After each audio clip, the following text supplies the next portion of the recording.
Ecclesiastes chapter 12 verses 1 up to 7.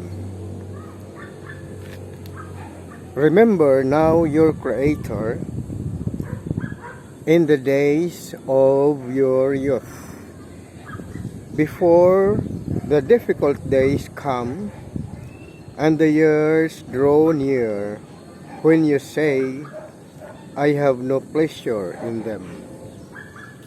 While the sun and the light, the moon and the stars are not darkened, and the clouds do not return after the rain.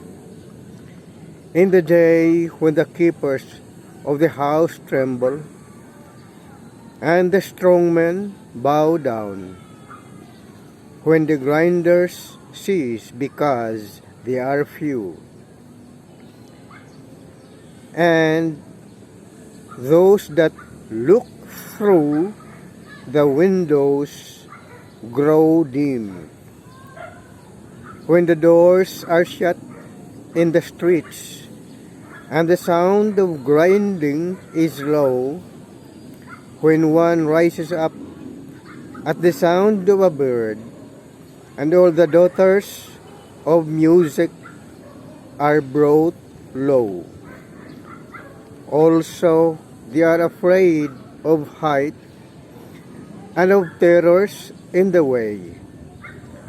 When the almond tree blossoms, the grasshopper is a burden, and desire fails. For man goes to his eternal home, and the mourners go about the streets.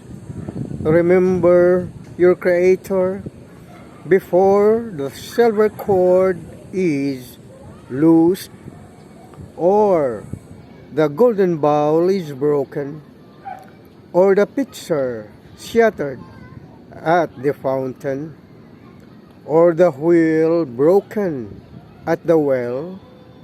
Then the dust will return to the earth as it was, and the spirit will return to God who gave it. Ecclesiastes chapter 12 verses 1 to 7.